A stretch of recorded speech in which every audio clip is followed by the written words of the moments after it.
Statement from Coach, and then we'll open it up to questions. Yeah, appreciate you guys being here again, covering Penn State football like always. Just quickly recap FIU game, some general positives. I think special teams is really making some game-changing plays. You saw Gabe's 68-yard punt. I don't know if I've ever experienced a reaction in the stadium for a punt like that. It was pretty cool to kind of hear the reaction. And then the block punt by Dom, obviously. I thought we continue to manage the game well. I'm talking about the players in terms of not having to burn timeouts, having all 3 timeouts available at the end of the half, all 3 timeouts at the end of the game, not burning timeouts because we got 12 guys on the field or 10 guys on the field, things like that. So had some duplicate jersey numbers, had to change jerseys, things like that. And I thought our guys all managed that well, including Coach Lustig and his crew. Played disciplined Penn State football, had 3 penalties. I think we can still improve.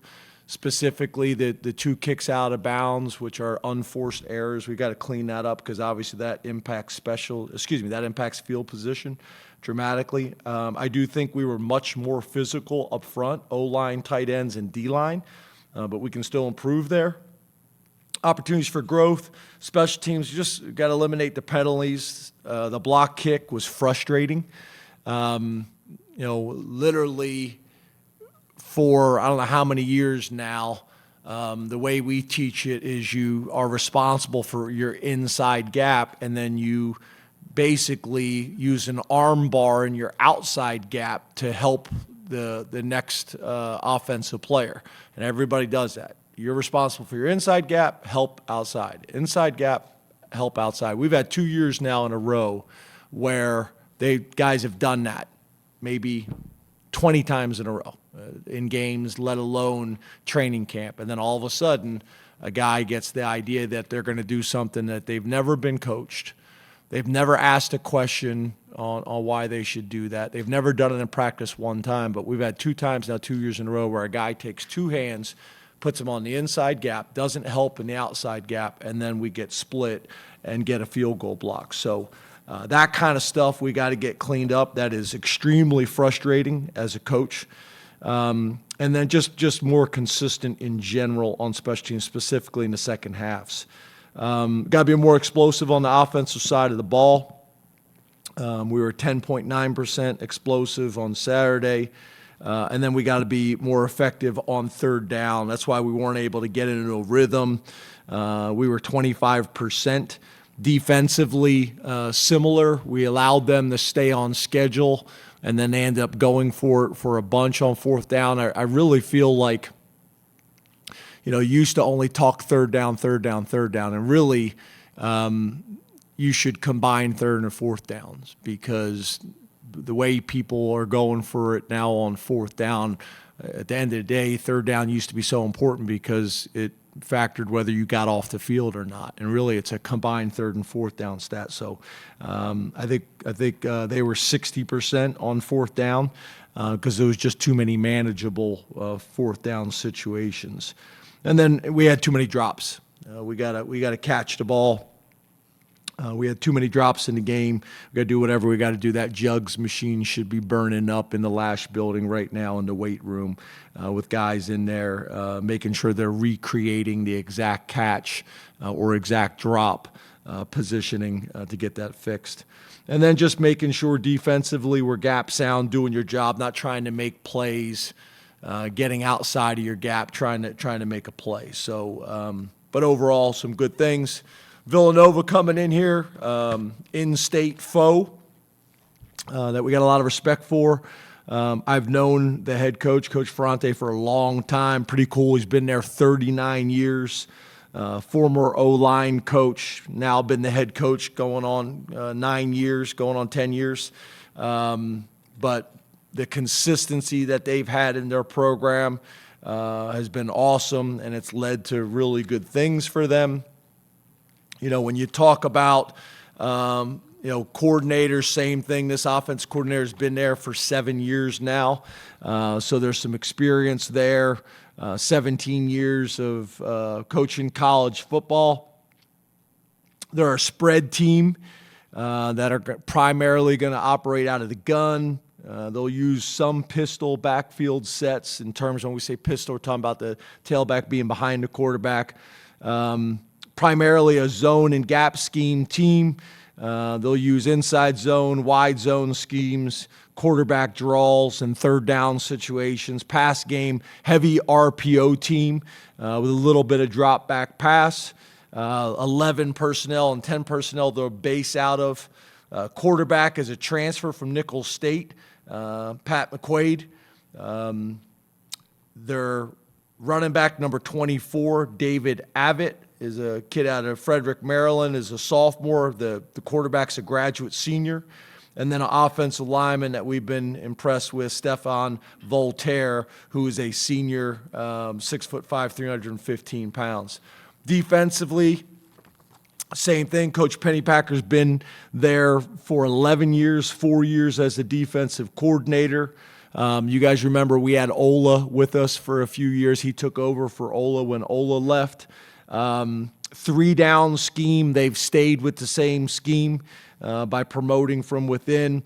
They do a lot in the back half, like a lot of people do. They're going to play middle of field open, 2 and 4, and try to disguise the 2, and then they'll play cover 1 and cover 3 and try to disguise the 2.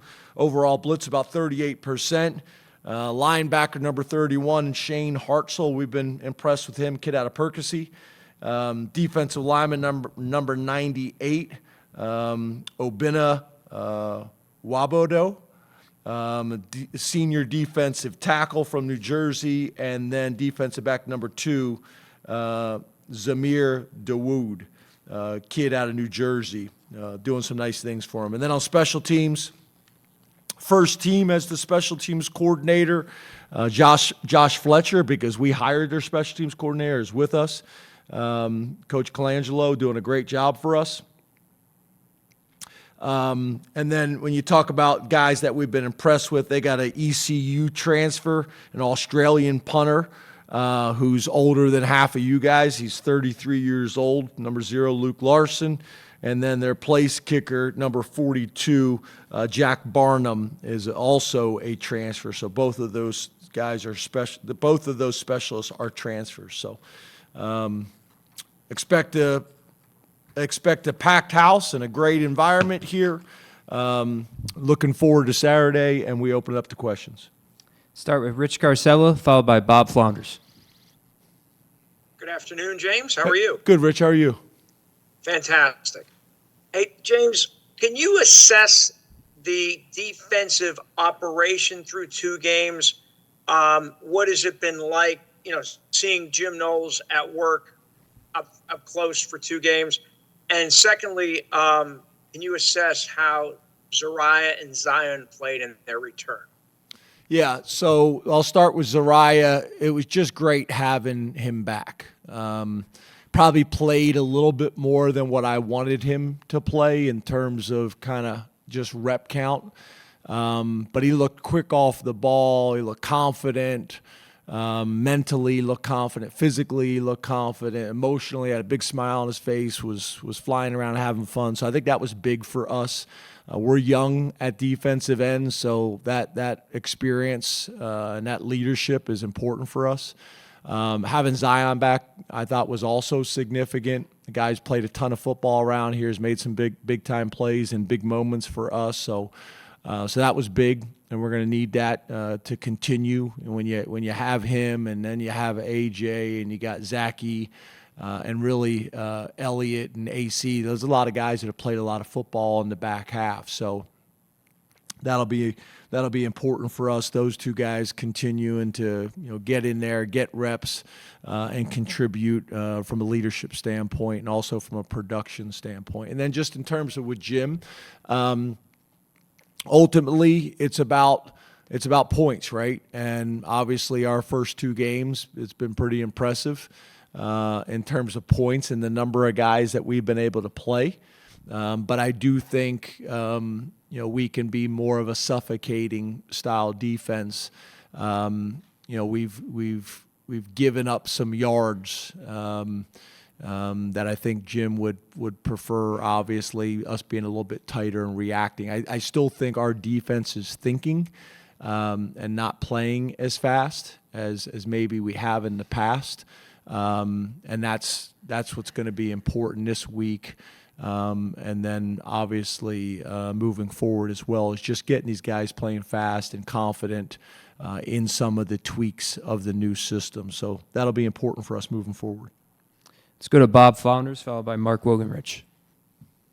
Hi, James. How are you? Good, Bob. How are you? I'm good. James, you touched on the physicality of your tight ends at the line of scrimmage a little bit earlier.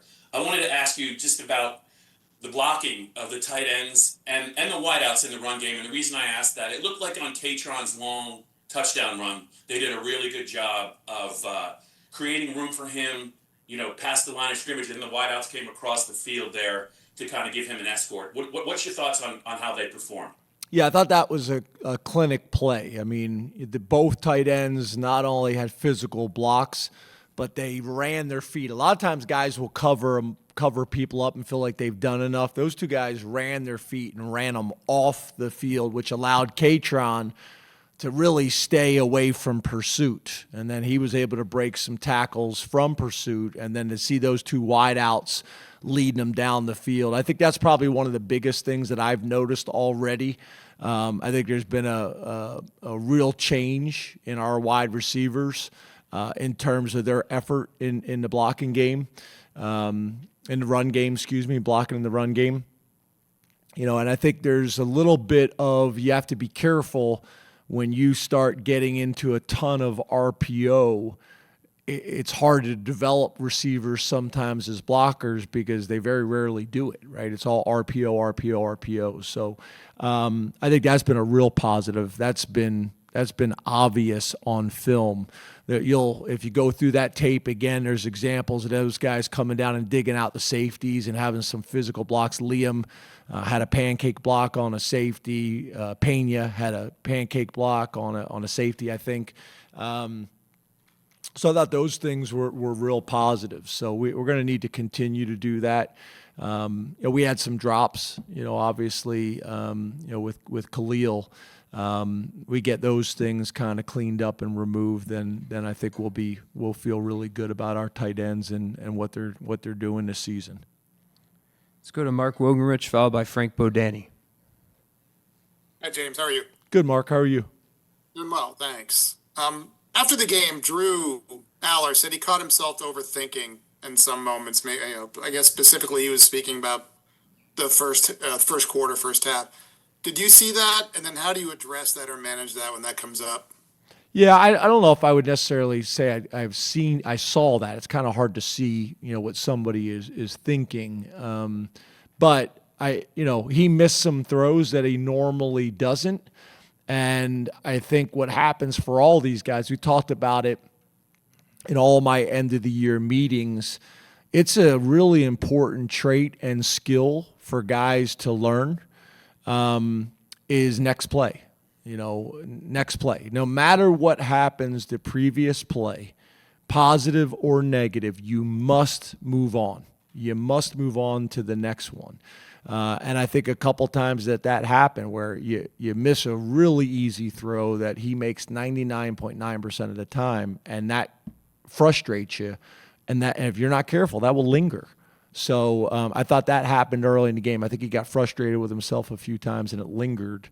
And I think what happens is when you got people that have invested the amount that a guy like Drew and most of our team have invested, that's easier said than done than to move on to the next play and not get frustrated and upset with yourself. But that's why it's such an important trait to learn. No matter what happens the previous play, you got to flush it and you got to move on to the next play. And each play is kind of its own entity, and you gotta make sure you're maximizing it. The only way to maximize it is to be present. You can't live in the past. You can't live in the future. You must be present. So that I did see. But the overthinking came from you guys asking them questions after the game, and then obviously myself and Danny and Trace talking to them after the game about that as well. Let's go to Frank Bodani, followed by Neil Riddell. Hey, good afternoon, James. Hope you're doing well today. You too, Frank.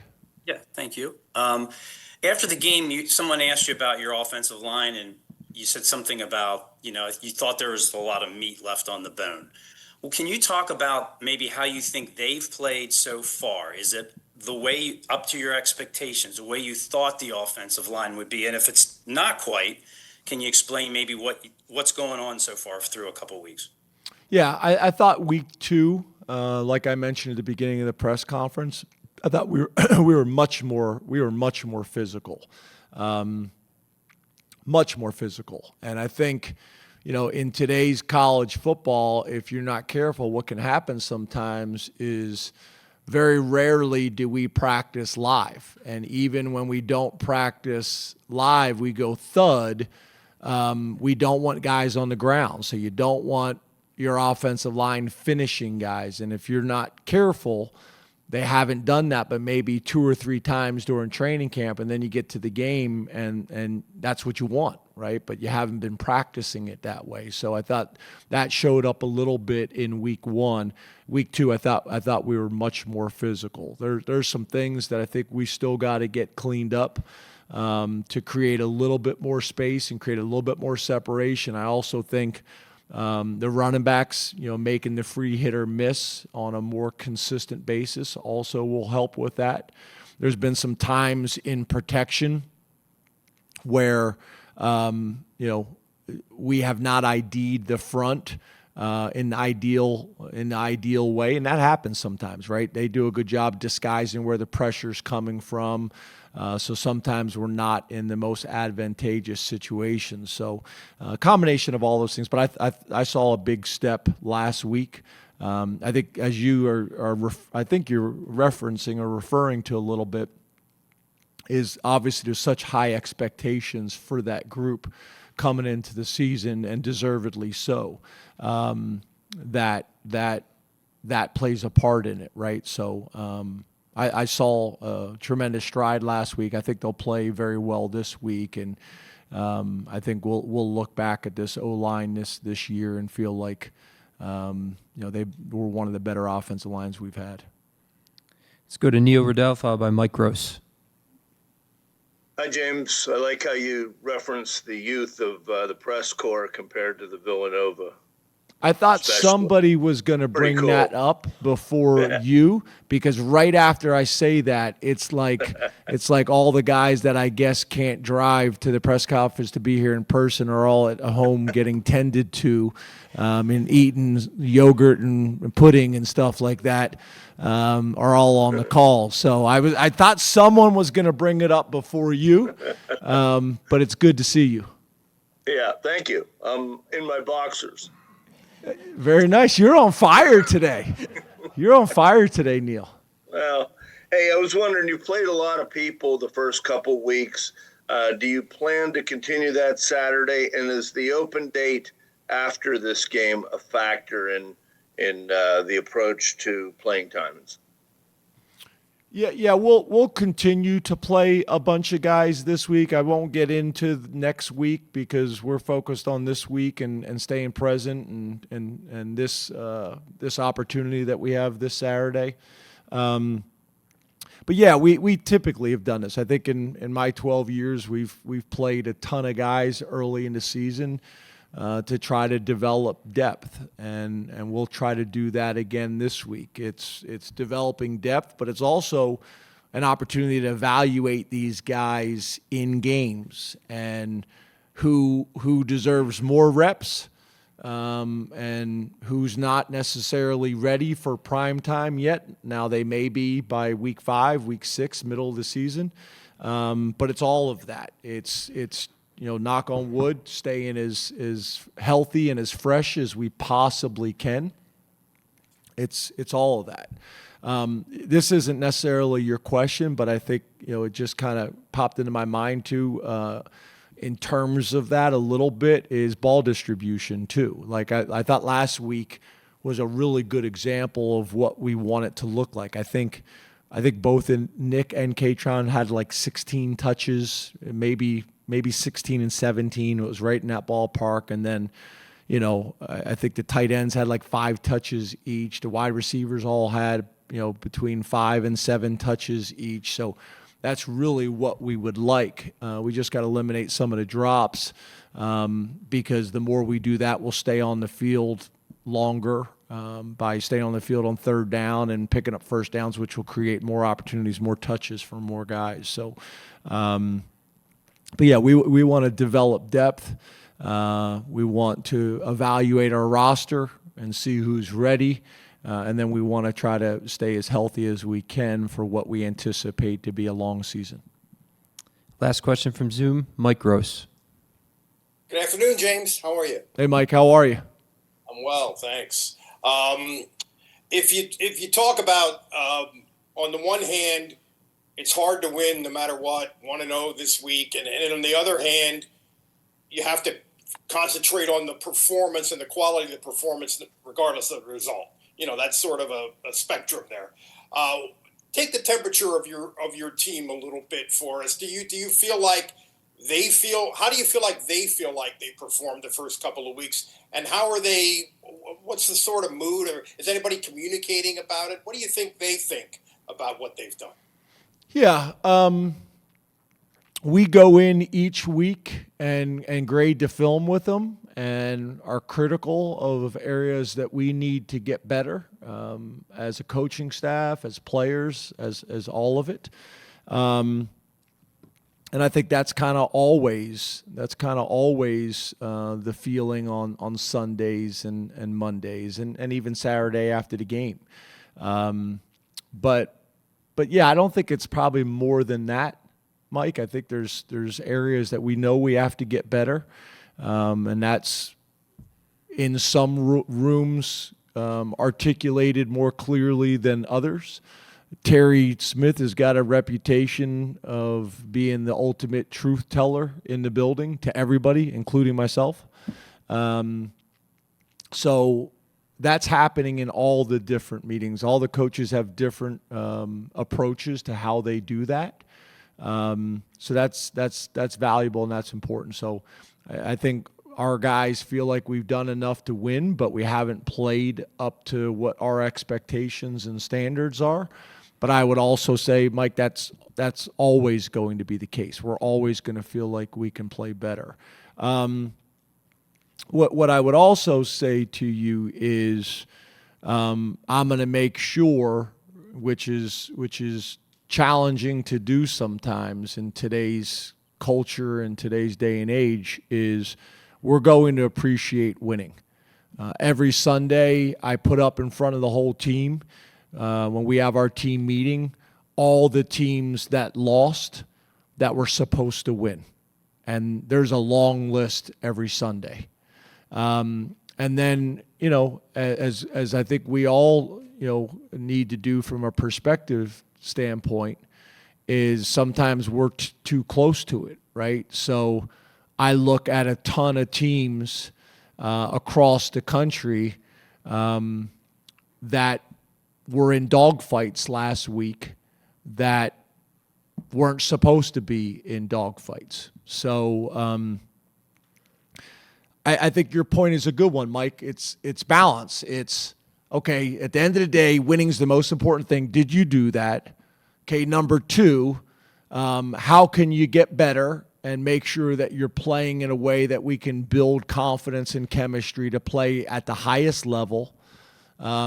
And then also have a global perspective when it comes to the game of college football and what's happening week in and week out, and say, okay, we're going to appreciate this aspect, but we also are going to be hypercritical of the areas that we need to get better. And I do think there's a balance of those two things, and I think it's a fair question, and I think it's a good question.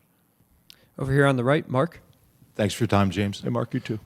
Can you compare what you saw from Chaz in Game 1 to what you saw in Game 2, and just maybe discuss the arc that you could see for him in terms of overall development? Yeah, I think you guys heard me talk about it in training camp. You hadn't really seen a whole lot of it. And then I think I mentioned to you week one, he talked about being nervous and he was happy that that game one was over, so he can kind of get that out of his system.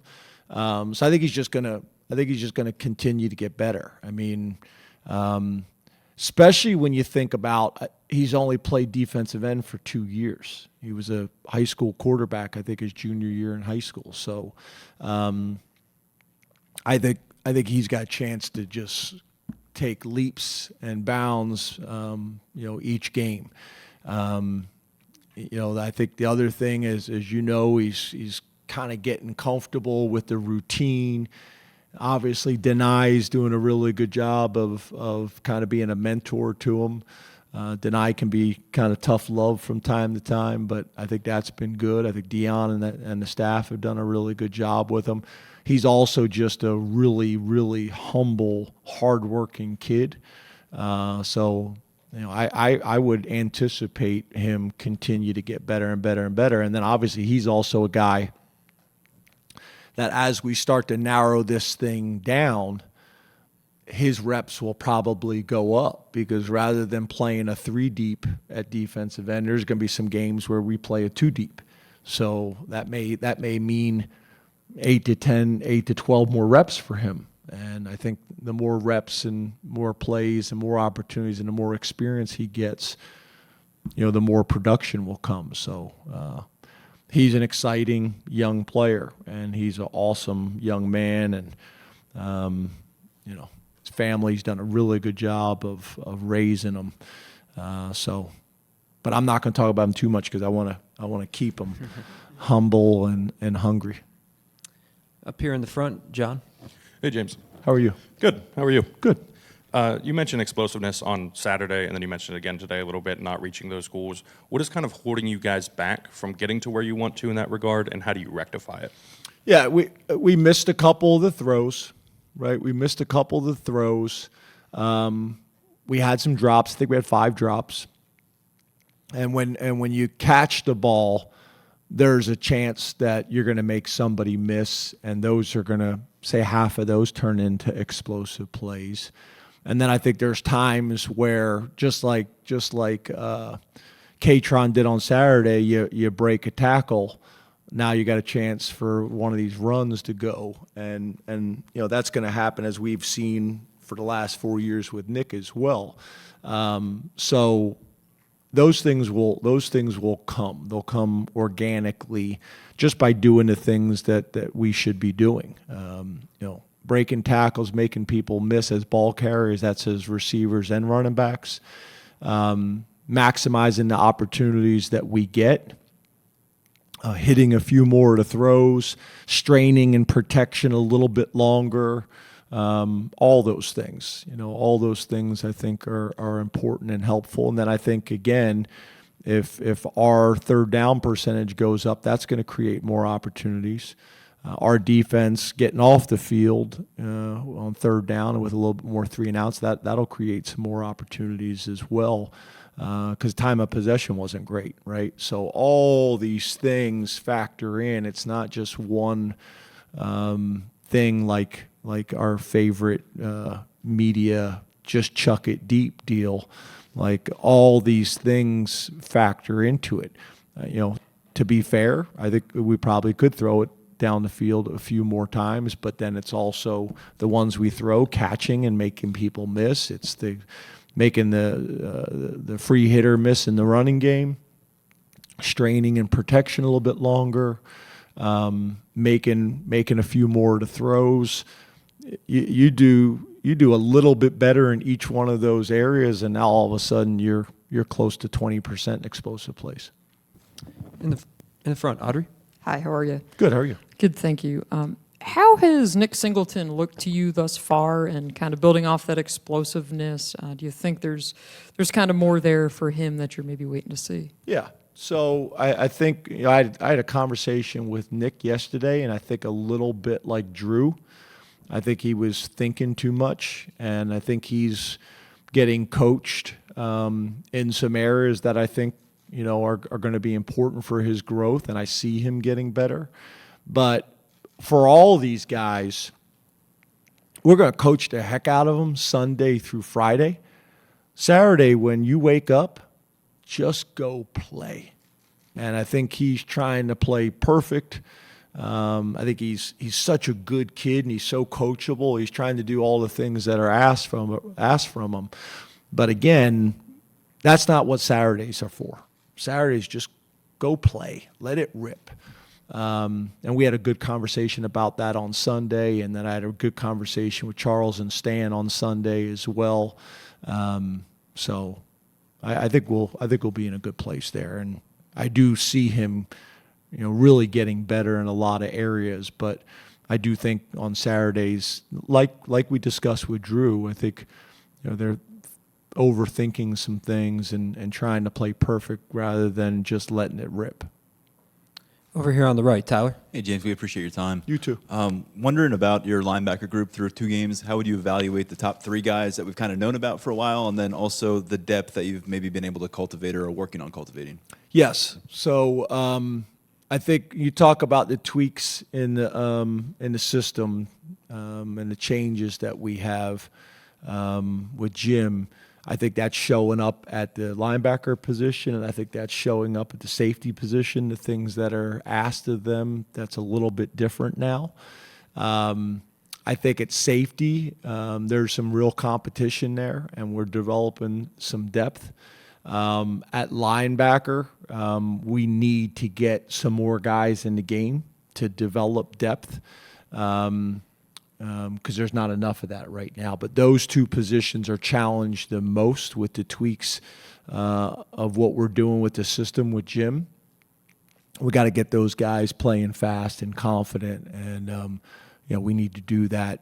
This week that needs to show up on Saturday, and we got to play some guys. I think I'd also make the argument that's always the position where I fight with the coaches the most about playing guys. Because the linebacker's essentially the quarterback running the defense, and the safeties, like Dex always says, if a D tackle makes a mistake, we got a chance to get it right. If a linebacker makes a mistake, we got a chance to get it right. Corners, for the most part, if they make a mistake, there's somebody behind them to make them right. If a safety makes a mistake, there's nobody left, right? So, but developing that depth is critical. That's also why, obviously, as you guys know, on Sundays we have our developmental squad scrimmages, and we play a lot of guys that played in the game if their rep count wasn't significant. So that's going to be important for us moving forward, getting those guys playing fast and confident and running the defense and running the back half and creating some depth. So if a guy's helmet breaks and he needs to go get his chin strap fixed, that we got somebody else we can put in the game that we feel good about. Way in the back, Caleb.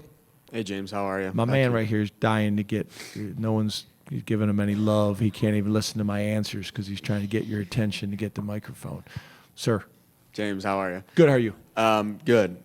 Kind of following up on that, we talked to Tony after the game as well, and he talked a little bit about Jim's new scheme in the playbook and just called it hard, but also it's a winning way. I'm just curious how you kind of go throughout the season of implementing Jim's defense fully. Do you guys focus in the early stages on, perfecting what's in right now, or how much goes into new install week in and week out? Yeah, I think that's a good question, and I think it's a little bit of both, right?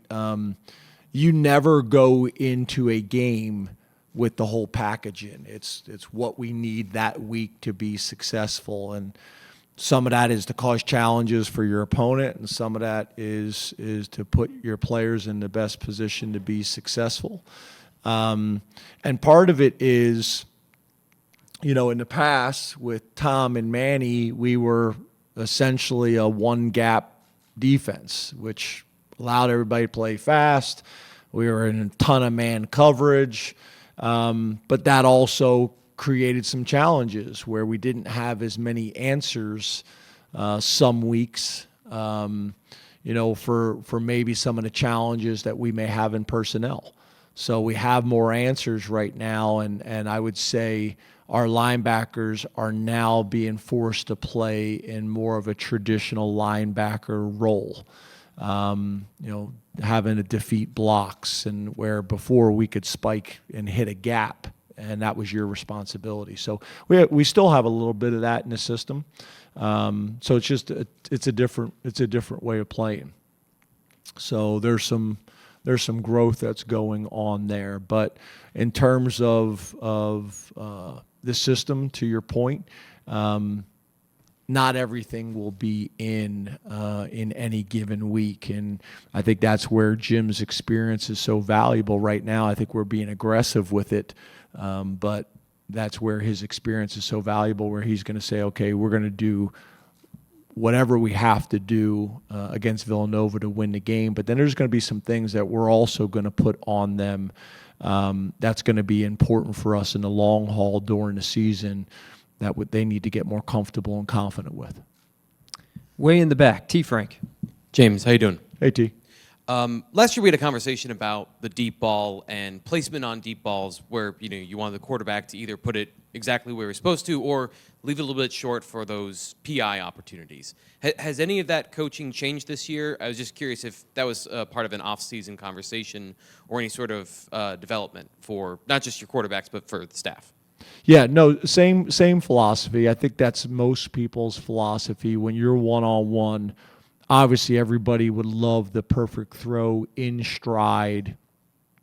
That's what everybody's ultimate goal is. But if you're not going to do that, you want to leave it short. And if you leave it short, you still got a chance for the receiver to find the ball and make a play on it, where a lot of times the defensive backs can't find the ball, or you get a pass interference call, which those things showed up on Saturday as well. So, yeah, in a perfect world, we want to hit them in stride. But what we want to eliminate is, okay, you take 5 shots in the game and 3 are overthrows, where if you have a chance and you 3 are underthrown, you got a chance to get an interference on one, still an explosive play on the other. And again, as long as the ball is left with the right location, you can't leave it short and inside on a deep ball, right? You got to leave it short and outside. So those things, I think, are what's so critical, is the ball location, not necessarily the depth of the throw. So yeah, still similar philosophy. I mean, that showed up. You had 2 plays, Devontae Ross, where one ended up a pass interference, another one ended up a touchdown, and neither one of those were thrown perfectly in stride. In the front, Jack. Hey, Coach, how's your Monday been? Good, you? Yeah, doing all right. Going towards the specialists. They were not going to bring the microphone to you, just so you know. I appreciate it. Talking about the specialists, I think it was Riley Thompson last year. It talked about it was a very self-motivating group, a team that lived by the mantra of attack every session. Going towards Villanova and going off FIU, where you specified in improving the special teams, how do you and Justin kind of come in and talk about your approach to improving the special teams, both from like a physical and a mental standpoint? In the offseason you're talking about? Or just in the offseason, but also in a week where you specified that you want to improve on special teams. Okay. When you first said Justin, I was like, who is Justin? Justin Lustig. I know. We don't ever call him Justin. So it's Coach Lustig or it's Stig. So like I was like, who's this Justin guy he's talking about? Yeah, I been a ton of work put into the offseason when it comes to special teams. And then whenever you're able to have all those starters back, obviously there's a ton of confidence that comes from that too. And then I think the other thing that factored into it is Stig knowing our personnel and, what does Liam Clifford do really well? What does Dakari do really well? What does Rojas do really well? Who are the guys that are starting on offense and defense that are also going to start on special teams? Who are the guys that primary role is going to be on special teams and can be really significant contributors there? So it's kind of all of that and putting the puzzle together. And then each week it's, okay, how can we put stress on their special teams and how can we put our guys in the best position to be successful, and then how do we have wrinkles that also break some of our self-scout tendencies that we have too, whether it's in protection. As you guys know, in the past, we were a big roll punt team. Well, if your opponent knows that, then all of their block schemes are devised to attack, where the launch point is going to be. So I like what we did this off season. I've liked, for the most part, what we've done in game 1 and 2. We just got to eliminate some of the unforced errors. We had a kickoff return last week where we had one guy block the wrong guy, and if we block the right guy, there's the hole's going to be 12 yards wide, and it's going to be a kickoff return for a touchdown, and nobody gets to see that because we just have one guy that got his count wrong. So those are the things that I don't want to be talking about at the end of the season. We got a chance to really capitalize on all these things. Kicking the ball out of bounds, that's an unforced error. Those things, they must be eliminated. The missed assignments must be eliminated so that our special teams have a chance to be the weapon that we think they can be. Got time for one more on the right. Daniel? Hey, Daniel. James, you talked about the ball distribution in terms of, on offense. Luke Reynolds had 9 targets, 7 catches, obviously the most action he's seen in his career from that statistical perspective. How have you seen him make this stride now in year 2 and also build that chemistry with Drew where Drew feels, I think, to trust him in some big spots? Yeah, I think there's a lot of confidence there. There's also the thing that we look at too is not just, okay, that they caught it. It's, okay, after they caught it, one of the things that he did is he consistently made people miss, right? So now you're taking some of your own God-given ability and adding to the scheme, adding to the throw. So that factors into it as well. A guy that's going to catch the ball and going to make something happen after they catch it. So, you can't have one without the other, obviously. But I think there's a ton of confidence in him making the tough catch on a consistent basis. I think Hudson's got that reputation as well. And we need more of that. We need more of that. It was great to see Ross show up. Pena did it, obviously, in week 1, and we gotta get all of them doing it each week. Khalil's done that over his career. Didn't show up last week, but we need it. But that's when we'll be our most effective. That's when we'll be our most explosive. When there's a number of guys out there that I think have shown you guys and shown us that they have the ability to do it, and now we need to do it on a more consistent basis. Thank you very much, Coach. Thanks, guys.